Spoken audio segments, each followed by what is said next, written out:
আসছিলেন। আমাদের মিটিংটি ছিল 15ই আগস্ট 2024, মহান স্থপতি জাতির পিতা বঙ্গবন্ধু শেখ মুজিবুর রহমান এর 49তম শাহাদত বার্ষিকীতে জাতীয় শোক দিবস পালন নিয়ে আমরা প্রতিবারে যেরকমভাবে সিকিউরিটির ব্যবস্থা নেই, এবারও ঠিক সেরকমভাবেই আমরা ব্যবস্থা নিচ্ছি, যাতে করে খুব সুন্দরভাবে এদেশের জনগণ এই দিবসটি পালন করে। এই দিবসটি সারা বাংলাদেশেই যথাযোগ্য মর্যাদার সঙ্গে এই দিবসটি পালন হয়ে থাকে এবং কোথায় যেন কোনো ধরনের বিঘ্ন কিংবা কোনো রকম ওটাকে কি বলে কোনো রকম অসুবিধা না হয়, সেটার জন্যই আমাদের সবাই এই মিটিংটা আমরা করেছি। মিটিংয়ের সিদ্ধান্ত হলো যে আমরা প্রত্যেকবার যে এরকমভাবে এটার সিকিউরিটির ব্যবস্থা, এটা সব কিছুর ব্যবস্থা করে থাকে, সেইভাবেই এবারও এই ব্যবস্থাগুলি নেওয়া হবে। গোপালগঞ্জ জেলার টঙ্গিপাড়া জাতির পিতার সমাধি প্রাঙ্গণে অনুষ্ঠিত অনুষ্ঠান সর্বোচ্চ নিরাপত্তার ব্যবস্থা থাকবে। ধানমন্ডি স্মৃতি জাদুঘর, বনানী কবরস্থান, গোপালগঞ্জ সহ সারা দেশে উল্লেখযোগ্য অনুষ্ঠিতব্য স্থলে সব ধরনের সিকিউরিটির ব্যবস্থা থাকবে। 15ই আগস্ট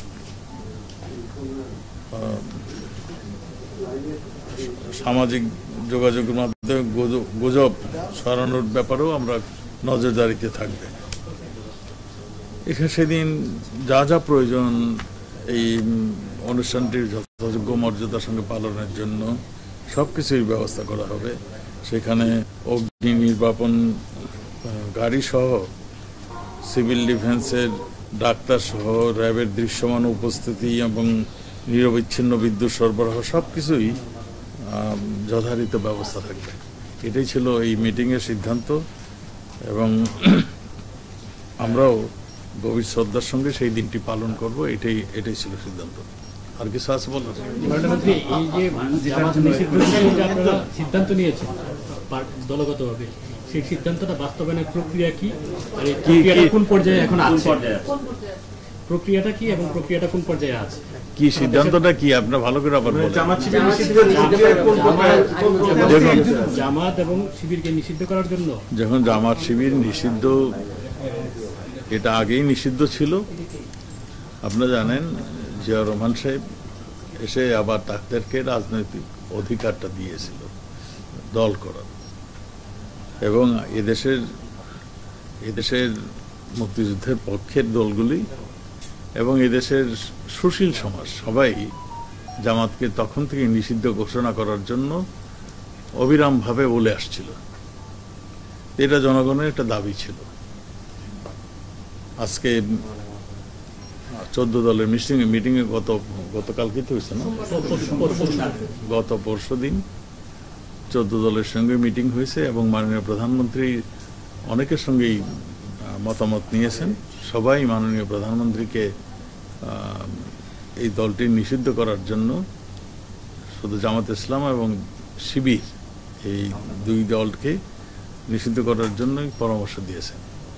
আপনারা জানেন আমাদের আন্তর্জাতিক যে অপরাধ ট্রাইব্যুনাল, সেই ট্রাইব্যুনাল থেকেও দু একটি মামলায় সিদ্ধান্তের মধ্যে লিখে দিয়েছে এই দলটি জঙ্গি দল হিসাবে একে নিষিদ্ধ করা উচিত হবে। এই ধরনেরই সিদ্ধান্ত তাদেরও ছিল। এই সবগুলি মিলিয়েই সিদ্ধান্ত হয়েছে যে এই দলটাকে নিষিদ্ধ করার জন্য। সেই প্রক্রিয়াটি চলছে এবং যে কোনো সময় প্রক্রিয়াটা শেষ হলেই ঘোষণা হবে। মাননীয় আজকে আইনমন্ত্রী মহোদয় বলেছেন যে ইনশাআল্লাহ আজকেই হবে। আপনি গতকালও বলেছেন এটি প্রক্রিয়া দিন। আমি তো এখনো বলতেছি প্রক্রিয়া দিন। সম্ভাবনা আছে কিনা? এটা অনেক কিছুই হতে পারে, কিন্তু এখনো আমি বলবো যে আমি প্রক্রিয়া দিন।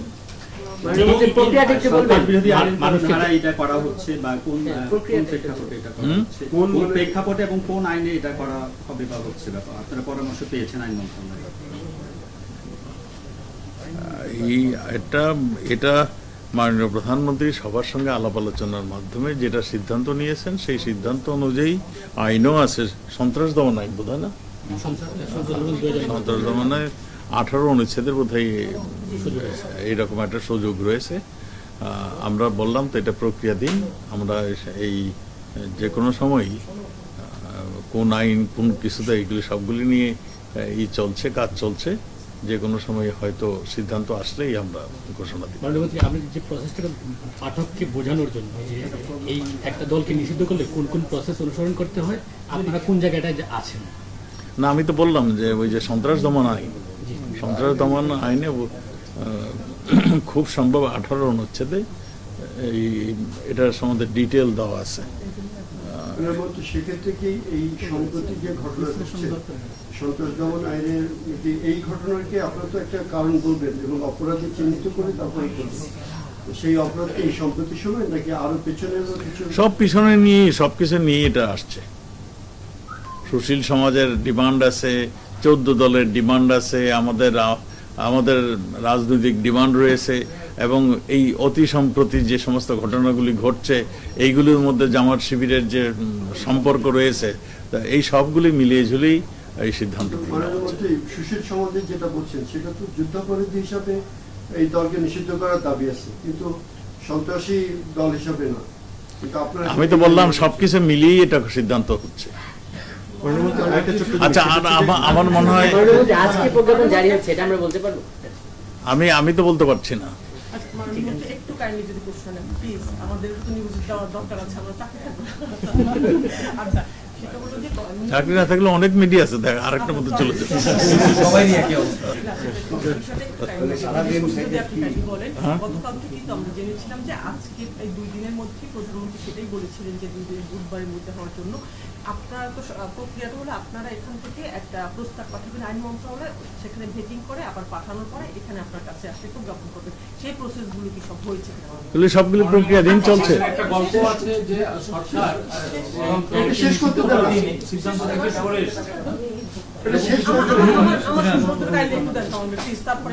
দেখুন, আপনারা যদি মানে সবকিছুই এক্ষুনি জানতে চান তাহলে তো আমি জানাতে পারবো না। আমি তো বলছি প্রক্রিয়াধীন, প্রক্রিয়া শেষ হলেই আপনারা জানতে পারবেন। কিন্তু এই প্রক্রিয়া যেটি আমার সহকর্মী বললেন যে এই প্রক্রিয়াটি যেটি এখান থেকে চূড়ান্ত ভেটিং এর জন্য যাবেন এবং আইন মন্ত্রণালয় থেকে আসবেন, আমরা শুনেছি যতটা যে সেই প্রক্রিয়া শেষ। এখন শুধু আপনি যেটি বললেন যে কোনো মুহূর্তে এটি আপনি যে কোনো মুহূর্তে এই প্রক্রিয়া চলছে, আমি তো বলছি ভাইয়া প্রক্রিয়া বলছে। এখন আপনি ওই কোন স্টেজ কোনখানে কে সাইন করে নাই, কে সাইন করেছে, কতক্ষণ লাগছে, এ তো সমস্ত ডিটেল তো আমি দিতে পারবো না। প্লিজ, এত ডিটেল আমি দিতে পারবো না। এটা প্রক্রিয়াধীন আছে, যে কোনো সময় আসবে, আমরা প্রজ্ঞাপন জারি করব। সবকিছু করেছি, আমি তো সবকিছু প্রক্রিয়ার মধ্যেই তো আছে। আইন সচিবের সঙ্গে কথা বলেছি, আমি আইন মন্ত্রীর সঙ্গে কথা হয়েছে। আমি তো সবসময় প্রধানমন্ত্রীর নির্দেশনার জন্য যাই প্রধানমন্ত্রীর ওখানে, কাজেই অনেক বিষয় আলাপ হয়েছে, এই বিষয়ে আলাপ হয়েছে, অনেক বিষয় আলাপ হয়েছে। এই বিষয়ে আর কথা না থাকলে আমার মনে হয় আমি শেষ করব।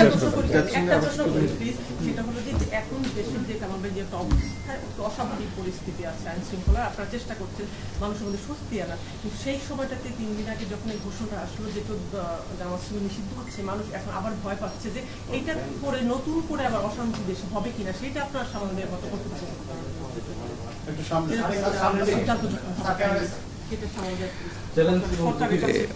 জামাত শিবির তো এই অবস্থা তৈরি করেই ফেলেছে। এই অবস্থা তৈরির পিছনে তাদের যথেষ্ট যোগসাজশ রয়েছে, এবং মানে ছাত্রদের কোটা আন্দোলনের সবকিছু মেনে যাওয়ার পরেও এই আন্দোলন থামছে না, এবং একটা সহিংসতায় রূপ নিয়েছে।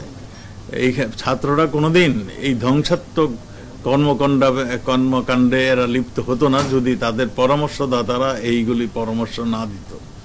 আপনার যে রাষ্ট্রীয় সম্পদ ধ্বংস করেছে, এবং আমাদের জনগণকে মানে এই যে এতগুলো মানুষ হতাহত হলো, শুধু কি পুলিশের গুলিতে হয়েছে? আপনারা খোঁজ নিয়ে দেখুন, আমরাও তা প্রকাশ করব কার গুলিতে কতজন নিহত হয়েছে, আহত হয়েছে, সবগুলি আমরা প্রকাশ করব। এই সমস্ত সবকিছুই তো এই ছাত্ররা করেনি। ছাত্রদের পিছনের থেকে যারা ছাত্র মানে সামনে রেখে পিছনে যারা করেছে সেইগুলো জামাত শিবির এবং বিএনপি এবং অন্যান্য জঙ্গি সংগঠনগুলি এর সঙ্গে সম্পৃক্ত হয়েছিল। এতেই আমাদের কাছে প্রতীয়মান হয়েছে। সেজন্যই এই যে অনেক দিনের যে একটা চাহিদা ছিল জামাতকে ব্যান করার, জামাত শিবিরকে, সেইটি আজকে সেই প্রক্রিয়াটি চলছে। অবনতি হবার তো অনেকখানি হয়ে রয়েছিল, আমরা আস্তে ধীরে ধীরে এটাকে করে আনছি, কিন্তু এই অবনতির পিছনে যারা রয়েছে তাদেরকে আইনের সম্মুখে আনার জন্যই আমরা প্রক্রিয়া চলছে, এবং যারা এই এইগুলি করছে তাদের সম্বন্ধে জনগণের জানাতে হবে, সেই জন্যই সেটাই আমরা ব্যবস্থা করছি। আমি তো ঘুরে ঘুরে আপনাকে আমাকে ওইটাই বলতে পারেন। আপনি মনে করেন যে আমি এখনই হয়ে গেছে বলে দিলে আপনারা খুশি হয়ে যাবেন, কিন্তু বলার আমার স্কোপ নাই, কিন্তু আমার কাছে সবকিছু নেই। ওনার সাথে আমরা জানি গতকালকে জাতিসংঘের একটা হাই লেভেল কথা বলা হয়েছিল, তার প্রেক্ষিতে আজকে এসেছিলেন, তার আলোচনার বিষয়ে কি ছিল? তারা অনেক কিছু জিজ্ঞাসা করেছে যে আর কতদিনের মধ্যে এই অবস্থা স্বাভাবিক হবে, তোমাদের কারফিউ, তোমাদের এই যে অস্বাভাবিক অবস্থা চলছে। আমরা বলছি আমরা ধীরে ধীরে স্বাভাবিক হচ্ছে। আমরা মনে করছি খুব শর্ট টাইমের মধ্যেই আমরা কভার করতে পারবো। আমাদের সন্দেহ আইন যেটাকে বলে কারফিউ, সেটাও আমরা উইথড্র করতে পারবো, এবং আর্মিও ব্যারাকে ফিরে যাবে খুব শর্ট টাইমের মধ্যেই, আমরা আশা করছি। তারা বিভিন্ন কথা বলছিলেন যে দুই একজন কিশোরের কথা তারা জানতে চেয়েছিল, যে কয়েকজন কিশোর নিহত হয়েছে। আমরা একটা কিশোরের কথা বললাম, ওর বয়স কত এখনো আমরা তার সার্টিফিকেটটি পাইনি। স্কুল থেকে জানাচ্ছে 17.5, কিন্তু সেই ছেলেটি যে এই অন্যায় কাজটি করেছে, এটা একটা জঘন্য অন্যায় কাজ করেছে। সেই ওই যে যাত্রাবাড়ি যে পুলিশকে হত্যার কাণ্ডের সঙ্গে সে জড়িত ছিল, তার ভিডিও এবং অন্যান্য তার স্বীকারোক্তি, তার যে কথোপকথন হয়েছে, এতে আমরা তাকে শনাক্ত করতে পেরেছি। সে তো পুলিশ হত্যা করেছেই, এবং ওইটাকে ঝুলিয়ে রেখেছিল, যে দড়ি ধরে টানতেছিল এই ঝুলিয়ে রাখার জন্য, সেই কাজটিও করছিল, এবং কাজ শেষ করে তিনি যার দ্বারা নিয়ন্ত্রিত হয়ে থাকেন, তাকে আবার ফোন করে জানিয়েছেন যে আমরা হত্যা করতে পেরেছি এবং তাকে ঝুলিয়ে দিয়েছি। অপর প্রান্তের থেকে তাকে শাবাশি দেওয়া হয়েছিল। এই কিশোরকে আমরা কোথায় নিব, তার কাছেই আমরা প্রশ্ন করেছিলাম। আমাদের দেশের যে প্রচলিত আইন, কিশোর সংশোধনাগার, আমরা সেখানেই রেখেছি, এবং আইনে যা বলে সেই আইন অনুযায়ী তাকে ব্যবস্থা হচ্ছে। আর যারা নাকি প্রাণ হারিয়েছেন, আমরা বলছি যে আমাদের মাননীয় প্রধানমন্ত্রী সবার জন্যই দুঃখ প্রকাশ করেছেন, এবং তাদের দেখতে গিয়েছেন, এবং তাদেরকে কিছু নগদ টাকা সাহায্য করেছেন। আমরা মনে করি এই ঘটনাগুলো আমাদের পুলিশ এবং আমাদের নিরাপত্তা বাহিনীর ঘটনা, ইচ্ছা করে কিংবা তারা কারোর প্ররোচনায় করে নাই। এটা তারা জানমাল, মানুষের জানমাল এবং এই দেশের জনগণের সম্পদ, দেশের রাষ্ট্রীয় সম্পদ রক্ষা করার জন্যই তারা গুলি চালাতে বাধ্য হয়েছে। পুলিশ অনেক ধৈর্যের সঙ্গে মোকাবেলা করেছে। আমরা যে জিনিসটি এখানে দেখেছি, যে একটা সম্মুখে নিয়ে আসছিল এই শিশু কিশোরদেরকে, এদের পিছনে ছিল আসল যে ব্যক্তিরা, যারা নাকি ঘটনা ঘটাতে চাচ্ছিল, আগুন ধরিয়েছে, মানুষ হত্যা করেছে, ইট পাটকেল ছুঁড়েছে, তারা ছিল এই শিশুদের পিছনের লাইনে, সেকেন্ড লাইন, থার্ড লাইনে। আমরা এই শিশুদের চরম ধৈর্যের সঙ্গে আমাদের পুলিশ বাহিনী তাদেরকে ওটার ফেস করেছেন। তারপরে যখন বৃষ্টির মতো ঢিল আসা শুরু হলো, পটকা ফোটানো হলো, গুলি করা হলো, তখন পুলিশ বাধ্য হয়ে টিয়ার গ্যাস, তারপরে যেটা করা সেরে করছে। এতে হয়তো অনেকেই আহত হয়েছে, এবং এরপরে যখন থামেনি, তখন পুলিশ নন লেথাল আর্মস ফায়ার করতে বাধ্য হয়েছে। আমরা কারফিউ দিতেও বাধ্য হয়েছি, আমরা সেনাবাহিনী দিতেও আমরা বাধ্য হয়েছি। জানমাল প্রোটেকশনের জন্য এটা করা হয়েছিল। এটা আমরা তাকে ভালো করে জানিয়ে দিয়েছি। এখানে শুধু যে ছাত্ররাই শহীদ হয়েছে, শাহাদত বরণ করেছে তা নয়, এখানে পুলিশ, আনসার, র্যাবের সদস্য, এখানে সাংবাদিক, এখানে বিভিন্ন শ্রেণী পেশার মানুষ এখানে মৃত্যুবরণ করেছেন এবং রাজনৈতিক নেতৃত্ব, আওয়ামী লীগ, আমাদের ওইটাকে বলে বিএনপি তো নয়, বিএনপির একজন দুইজন এবং ওটাকে কি বলে দু একজন ছাত্র এর মধ্যে শাহাদাত বরণ করে, কয়েকজন ছাত্র এর মধ্যে শাহাদাত বরণ করেছেন। এই ছাত্রদের মধ্যে আবার যা ছাত্রলীগের সদস্য রয়েছে এবং এই যারা প্রাণ হারিয়েছেন রাজনৈতিক দলের হিসাবে আওয়ামী লীগের লোকও সেখানে শাহাদাত বরণ করেছেন। কাজেই এখানে আমাদের বাধ্য হয়ে আমরা এই জানমাল রক্ষার জন্য নিরাপত্তা বাহিনী, পুলিশ বাহিনী কাজ করেছেন। না, উনি কোনো প্রতিক্রিয়া করেননি। তিনি আরেকটি প্রশ্ন জিজ্ঞাসা করেছিলেন যে আর্মিরা ইউনাইটেড নেশনের ওই যে এপিসি ভেহিকেলটা ইউজ করেছেন, যেটা ইউনাইটেড নেশন লেখা। আমি বললাম যে এটা তো ইউনাইটেড নেশন থেকে যখন ফেরত এনেছে আর্মিরা তাড়াহুড়া করে বোধহয় এটা মানে বের করেছিল, এটা সঙ্গে সঙ্গেই যখন নাকি দৃশ্যমান হয়েছে আর্মিরা সঙ্গে সঙ্গে সেটাকে সরিয়ে নিয়ে গিয়েছে। এটা দিয়ে কোনো অপারেশন কার্য চালানো হয়নি, এটা যখনই তাদের নজরে পড়েছে তখনই তারা সরিয়ে দিয়েছে।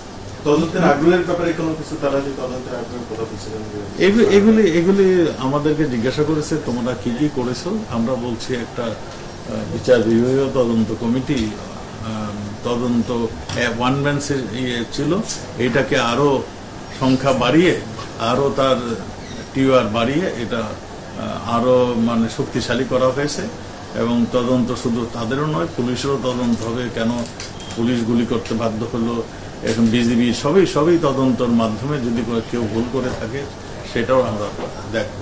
Thank you. সবশেষ একটি কথা যদি বলি, সেটা হচ্ছে যে আচ্ছা আমার থেকে কি বাচ্চা গতকাল আইনমন্ত্রী মহোদয় উনি বলেছিলেন যে প্রধানমন্ত্রী নির্দেশ করেছে, দায়িত্ব দিয়েছেন যে আজকের মধ্যেই চূড়ান্ত সিদ্ধান্ত হবে। এটা উনি জানেন না, এটা উনি জানেন না হলে ওনার কাছে জিজ্ঞাসা করবেন। আমি যতটুকু জানি আমি ততটুকু বলেছি, উনি যতটুকু জানেন উনি বলছেন। আমি তো এর চেয়ে বেশি জানি, আমি যতটুকু জানি আমি ততটুকু বলেছি। ওই কিছু হয়ে আসছে। আমাদের কাছে 150 আমরা বলছি যে এরপরে যদি আমাদের তো এখনো আমরা করছি, আরো 2-4 জন যদি আসে আমরা জানিয়ে দিব। আমরা 150 এটা শিক্ষামন্ত্রী জানেন।